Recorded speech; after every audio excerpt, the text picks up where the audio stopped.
आवाज जनतेचा, लढा सर्वसामान्य जनतेच्या न्याय व हक्कांसाठी।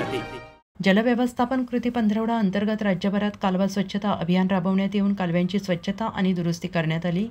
शेवगाव येथे आमदार मोनिका राजळे यांच्या उपस्थितीत कालवा स्वच्छता अभियानाचा शुभारंभ करण्यात आला। यावेळी कार्यकारी अभियंता सायली पाटील उपस्थित होत्या।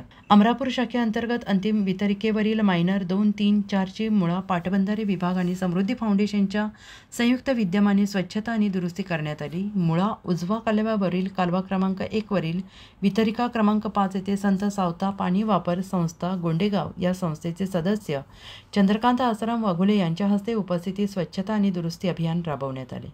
संगमनेर तालुक्यात कार्यकारी अभियंता कैलाश ठाकरे यांच्या मार्गदर्शनाखाली मौजे कोऱ्हाळे डोऱ्हाळे आणि मौजे केलवड भागात जर खोदकाम करून निळवंडे कालवा आवर्तनाचे पाणी पोहोचवण्यासाठी प्रयत्न करण्यात येत आहेत। तसेच ऊर्ध्व प्रवरा डावा कालवा 29 ते 85 किलोमीटर, त्यावरील तळेगाव शाखा, कोपरगाव शाखा, अंत्य कालवा, निम्न स्तर, वितरिका, निमगाव, जाळी या लांबीतील कालव्यांची स्वच्छता करण्यात आली।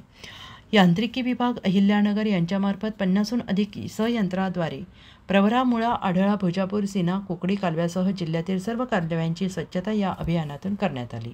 नवनवीन घडामोडी आणि सत्य बातमी पाहण्यासाठी आजच आमच्या YouTube चॅनलला सबस्क्राइब करा, शेअर करा आणि लाईक नक्की करा।